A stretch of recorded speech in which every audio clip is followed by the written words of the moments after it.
banyak. Saya kadang heran di Indonesia ini gelar itu murah banget. Gelar Dan ustadz juga itu apa ya, terlalu murah. iya, Kadang nggak bisa baca Quran dipanggil ustadz, ini kan ngawur. Maksudnya itu minimal pantas lah. Ya bisa baca Quran, bisa mengartikan Al-Quran, nahu soroh, paham, pantas disebut ustadz. Jadi kalau baca Quran aja nggak bisa, ya jangan dipanggil ustadz lah. Nggak. iya. Ya, Dan jualan apapun juga pada laku di Indonesia tuh ya. nah di keras. Ngaku nabi saja umatnya banyak di Indonesia.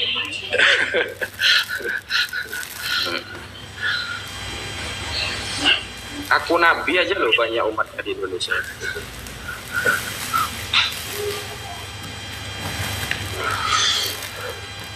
Kapan ke Tasik lagi, Gus? Februari ke Tasik. Desember ini masih ke mana? Ke Batam, ke Riau sama Jakarta. Alhamdulillah.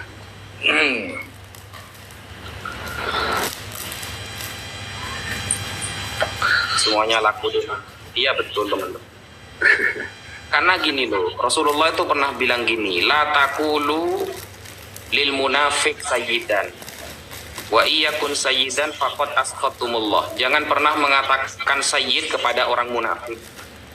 Kalau munafik kamu sebut sayyid, maka Allah akan membenci kamu. Allah akan murka kepada kamu. Sama seperti istilah ustaz. Gak bisa baca Quran dipanggil ustaz, marah Allah nanti sama kamu.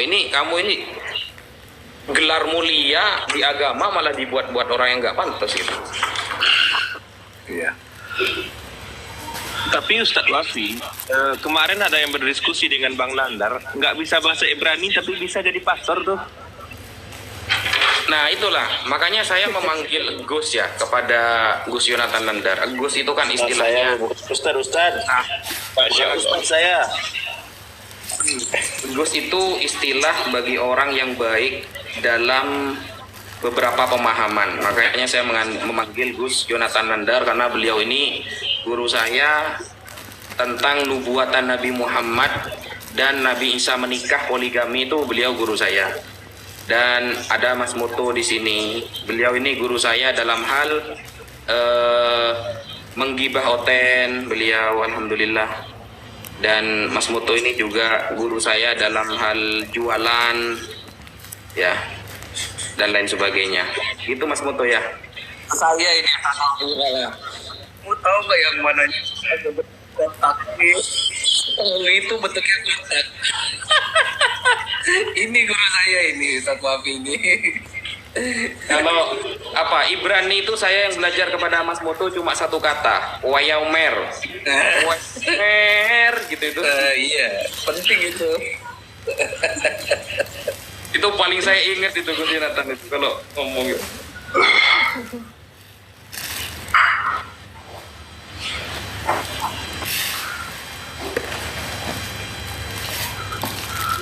Payomer Elohim. Nah, Gus, itu Gus bro. Coba jenengan rekaman Gus. Rekaman maksudnya ketika baca Ibrani itu direkam. Lalu Nggak gini Ustaz Wafi. badikan itu Gus, itu bisa menyebabkan Roh Kudus yang ada dalam diri Kristen hilang itu Gus, mendengarkan itu. Gini Ustaz Wafi.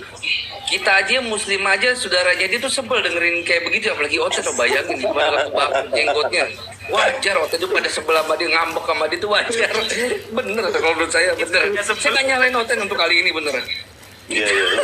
Kita saudaranya dia aja ngakaknya setengah mati. Iya cua sama Cia gitu. Iya cua sama Cia mau sekolah. Saya aja sebel dengerin dia. Apa sih Oten coba?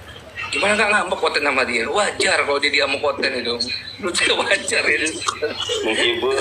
Kenapa aku bang terus ini? Aduh.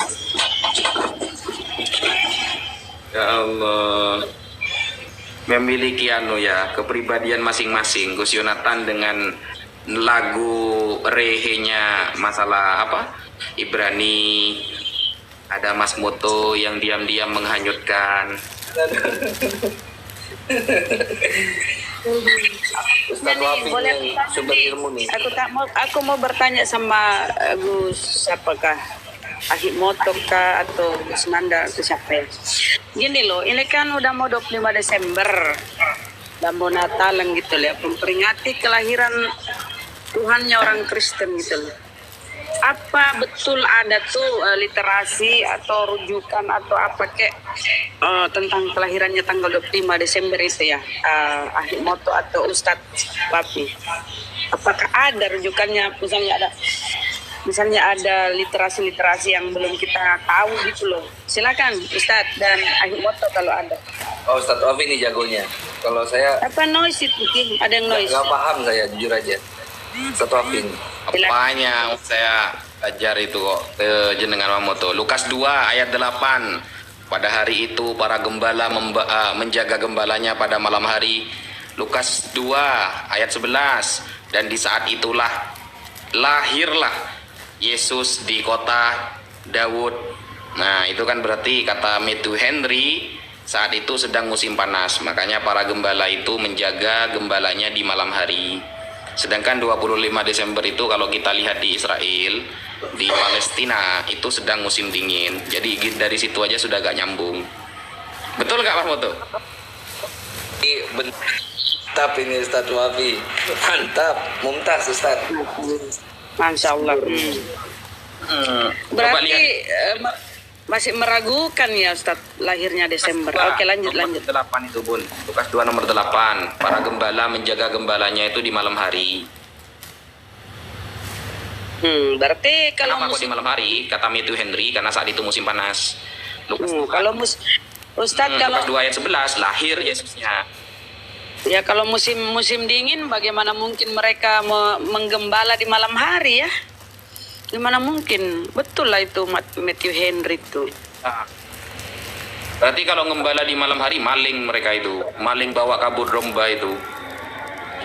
Terus musim dingin lagi ya Ustadz kalau Desember. Ya, jadi gak cocok itu. Kata ortodok malah Januari loh. Oh, Januari. Ya, Advent juga aku pernah ngobrol sama siapa ya Bu Darni kan di Advent. Dia bilang nggak ada itu, kita belum ada tanggal lahir, tidak ditahu tentang pastinya itu loh. Makanya Advent itu tidak merayakan Natal. Gitulah. Oh. Kita juga tanggal 25 Desember Bukan hanya merayakan tidak Ustadz ya. Hari Mu'alaf sedunia ya. Apa? Tanggal 25 Desember kita juga merayakan iya. ya Hari Mu'alaf sedunia ya. Itu baru bagus karena memang Warahmatullahi wabarakatuh, para guru dan ustadzku semuanya. Waalaikumsalam warahmatullahi wabarakatuh. Bunda Rahma memang luar biasa. Penggemarnya banyak di bawah loh Ustadz. Bunda Rahma. Makanya yang typing Bunda Rahma diam. Itu penggemar berat itu.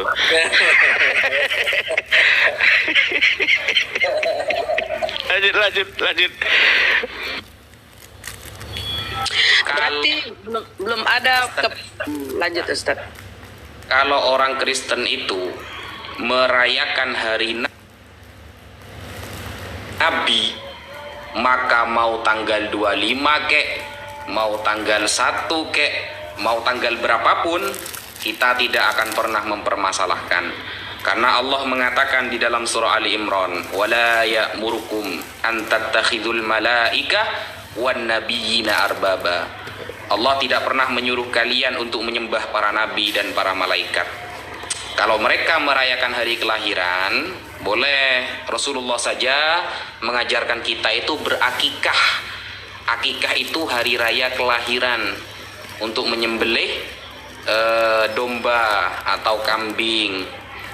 Hari raya kelahiran itu boleh. Tapi kalau hari raya kelahiran Tuhan, yang namanya Tuhan masa dilahirkan, masa ada ulang tahunnya? Ini baru Tuhan. Bagaimana dengan ibunya? Ibunya Tuhan, ayahnya Tuhan, ponaan Tuhan, dua pupu Tuhan. Ini kan akan menyebabkan kegabrulan yang sangat nyata seperti itu.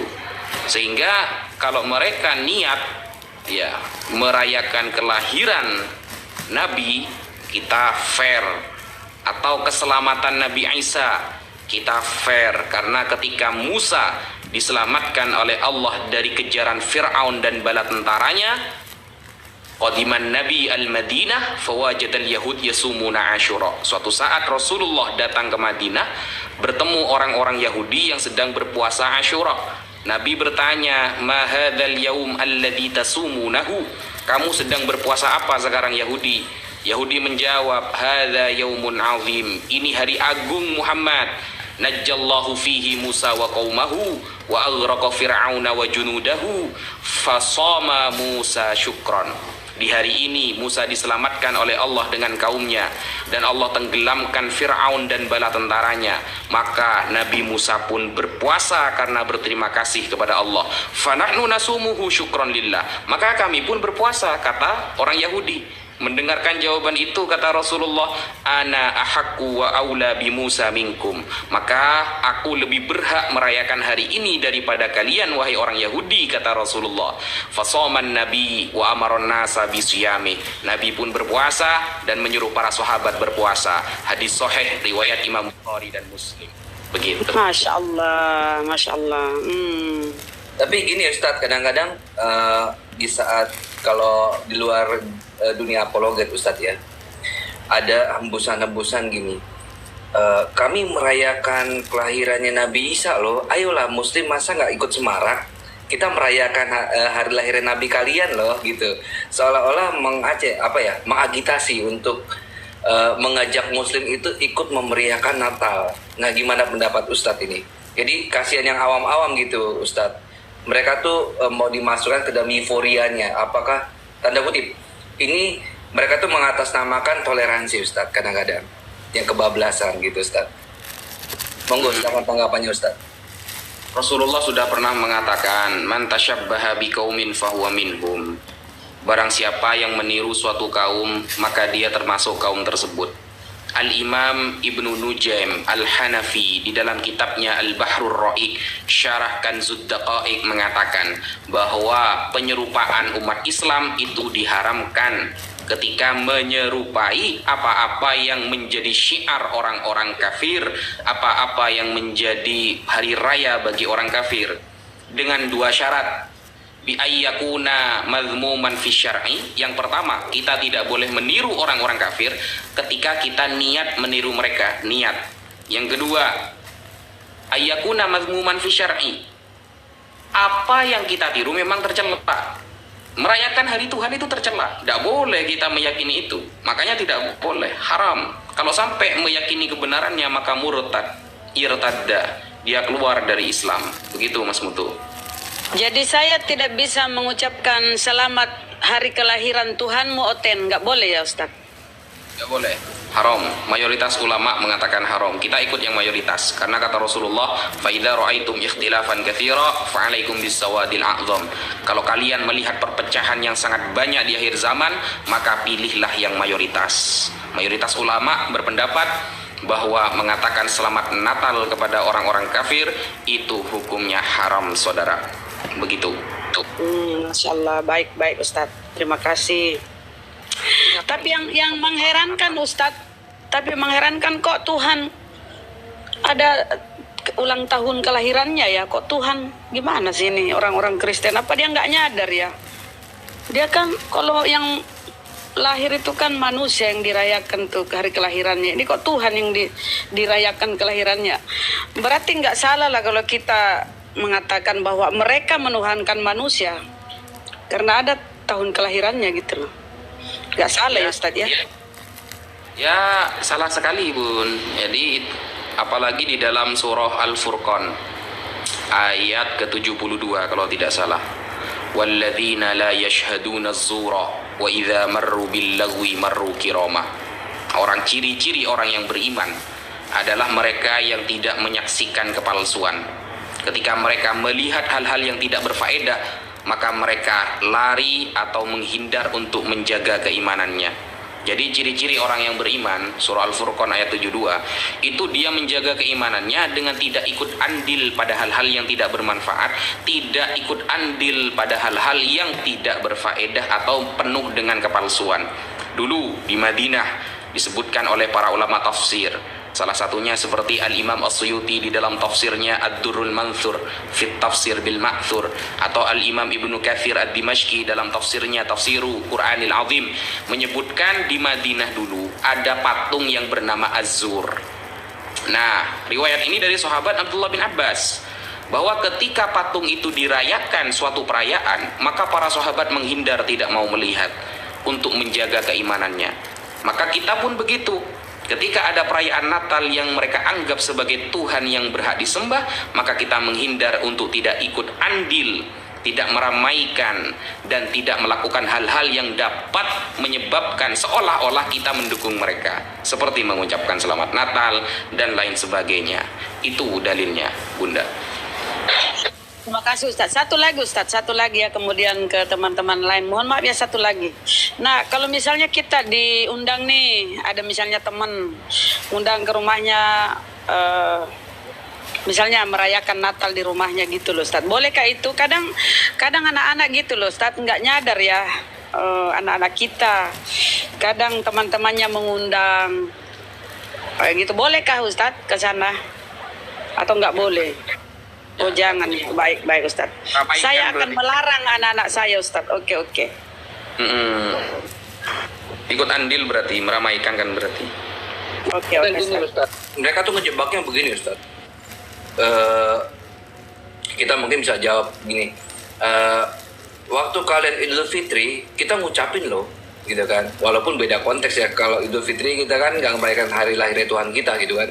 Karena Tuhan kita tuh lam yalid wa lam yulad. Nah, kok kalian ketika kami itu Natal, kok kalian nggak ngucapin? Di mana toleransinya? Loh, kita kan di keberagaman NKRI gitu kan. Padahal definisi kita kan membiarkan orang lain itu merdeka atau bebas merayakan agamanya sendiri, menjalankan ibadah dalam agamanya sendiri kan, gitu ya Ustadz ya. Bukan berarti harus kita ikut campur, dan kita juga berpikir toh tanpa ucapan dari Muslim Natal tetap jadi kan, kecuali misalnya muslim nggak ngucapin gitu kan, jadi Natal kalian gitu kan, nggak mungkin Ustadz ya gitu. Nah kadang-kadang suka dijebak gitu tuh Ustadz. Gimana menurut pendapat Ustadz? Ya, sekalian begini saja Mas Mutu. Mereka kalau Jumat, sholat Jumat di Masjid Islam. Nanti kalau Minggu kita ke gereja nyembah Yesus. Kayak begitu saja. Makanya kan itu kan akidah. Jadi akidah itu batas-batasannya. Makanya latar belakang turunnya surah Al-Kafirun. Qul ya ayyuhal kafirun. Katakanlah Muhammad kepada orang-orang kafir. La a'budu ma ta'budun. Aku tidak akan menyembah apa yang kalian sembah. Wala antum a'biduna ma a'bud. Dan kamu tidak akan menyembah apa yang aku sembah. Wala ana a'bidum ma abadtum. Aku pun seperti itu. Sampai akhir ayat, lakum dinukum waliyadin, bagimu agamamu, bagiku agamaku. Ayat ini, surah ini turun ketika ada orang memberikan tawaran kepada Nabi Muhammad. Ya Muhammad, kalau kamu ingin mencari wanita cantik, maka kami persilahkan kau menikahi wanita yang paling cantik di antara kami. Kalau kamu ingin menjadi orang kaya, maka akan kami pasrahkan sebagian harta kita kepada kamu. Yang penting kamu jangan dakwah Islam. Kalau kamu ingin menjadi raja, maka akan kami angkat kamu sebagai raja kami. Yang penting jangan nyebarkan Islam. Atau begini, Muhammad, 1 minggu kita nyembah Tuhan kamu, 1 minggu kamu nyembah Tuhan kami. Gimana? Enak kan? Maka turunlah ayat Al-Kafirun. Katakan Muhammad bahwa aku tidak akan pernah menyembah apa yang kamu sembah. Begitupun kamu tidak akan pernah menyembah apa yang aku sembah. Seperti itu. Jadi ketika rel-rel akidah sudah masuk kepada hukum pokok di dalam agama, maka kita yang harus toleransi. Maksudnya itu umat Islam dan umat Kristen harus saling tahu.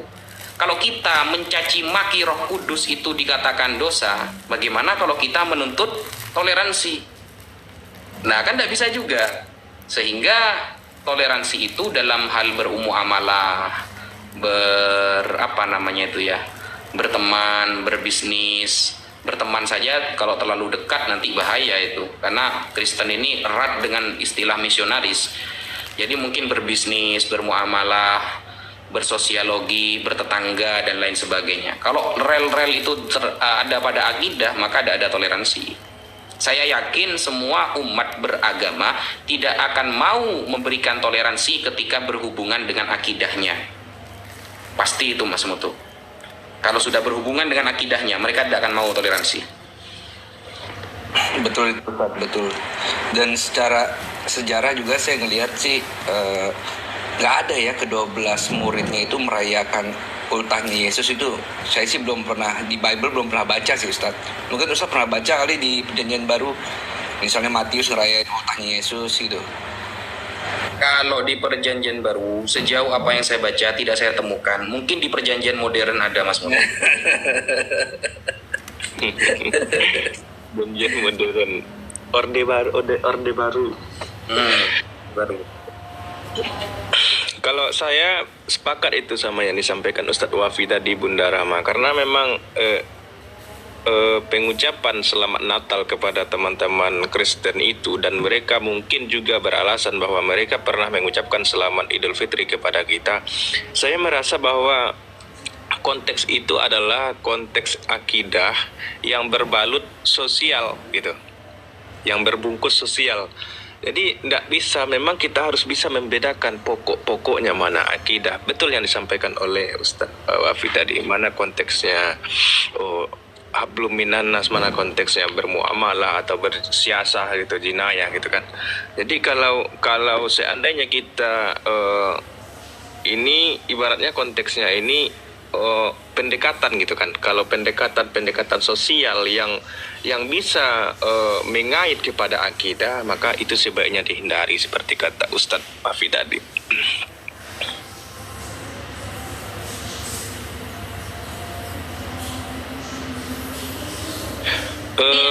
Di bawah dengar ya, yang nyimak di bawah itu dengar apa kata Ustadz kita.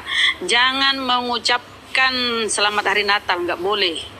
Karena itu artinya kita mengakui kelahiran Tuhan. Padahal Tuhan itu kan, Masya Allah, Tuhan kok dilahirkan lewat mulut rahim. Kan hina itu, hina, penghinaan kepada sembahan. Jangan ya mengucapkan ya, oke? Dan teman-teman Kristen tuh ya, kamu jangan tersinggung loh kalau kita tidak mengucapkan. Memang kami tidak meyakini Tuhan itu lahir, jadi jangan kau tersinggung kalau kami tidak mengucapkan. Itu hukumnya haram. Oke, teman-teman Kristen ya, bodoh amat katanya. Kepanasan kalian kalau ada kolam atau ada kulkas, masuk ke kulkasmu itu biar kamu dingin otakmu ya, Marbun. Lanjut Ustadz. Ini Bunda sama teman-teman yang lain, sebenarnya Natal itu maknanya umum. Jadi lahir itu natalitas, kematian itu disebut dengan mortalitas gitu kan. Nah, ketika makna umum ditarik menjadi makna khusus, itu menyebabkan terjadinya suatu hukum ya Ustadz ya.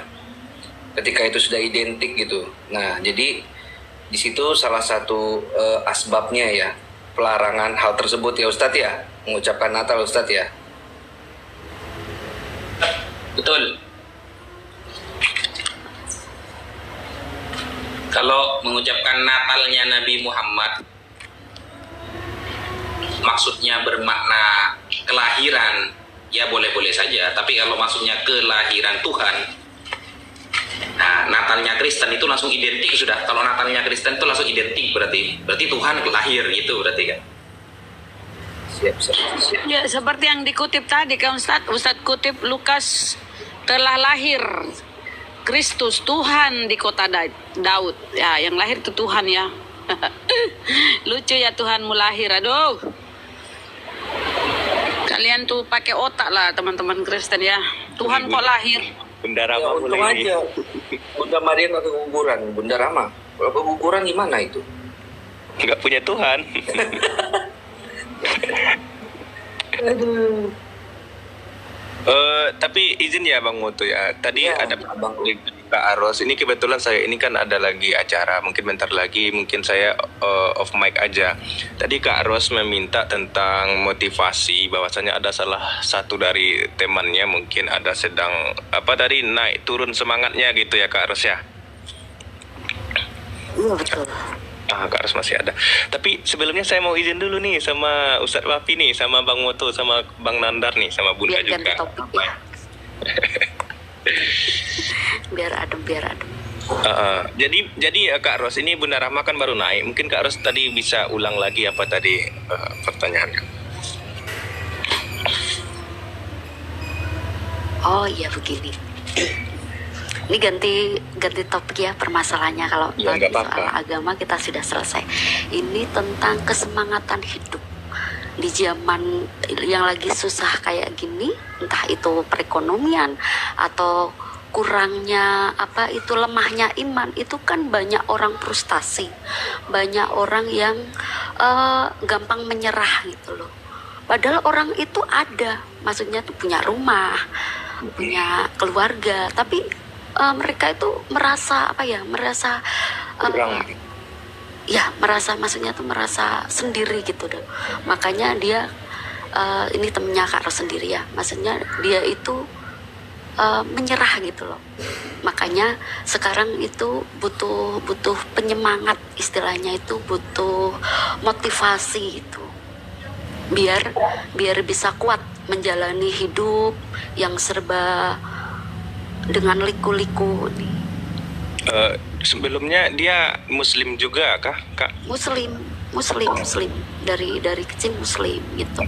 Mungkin izin sebentar Bang Mutu sama Bang Nandar, Bunda Rahma, saya tanggapi dikit ya. Nanti kalau salah ya mohon Gurunda mengingatkan ataupun memberikan masukan juga gitu. Jadi mungkin untuk kita semua ya, bukan untuk Kak Ros saja. Ini termasuk juga kepada saya pribadi. Nah, bahwa saya pernah teringat langsung kepada hadis Rasulullah SAW melalui pertanyaan Kak Ros ini, di mana hadis ini adalah hadis riwayat At-Tirmizi, yaitu hadis ini ketika berawal dari sahabat Nabi yang bernama Ibnu Mas'ud menceritakan bahwa Rasulullah SAW pernah tidur di atas tikar.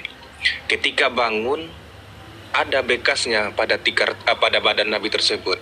Lalu para sahabat ini, Ibnu Mas'ud bertanya kepada Nabi, "Wahai Rasulullah SAW, bagaimana kalau kami sediakan untukmu kasur yang empuk dan mewah?" Kata para sahabat kepada baginda Rasulullah SAW, agar ketika engkau tidur, engkau tidak mengalami ketidaknyamanan. Karena kami lihat setelah engkau tidur ada bekas tikar yang terdapat pada tubuhmu. Lantas ketika itu Rasulullah SAW menjawab, kata Rasulullah SAW, "Untuk apa kesenangan dunia itu?" Kata Rasulullah, "Hidup saya di dunia ini seperti seorang pengendara yang sedang berteduh di bawah pohon. Kemudian sesaat letih atau lelah saya berhenti atau hilang, lalu saya akan pergi lagi meninggalkannya untuk melanjutkan perjalanan."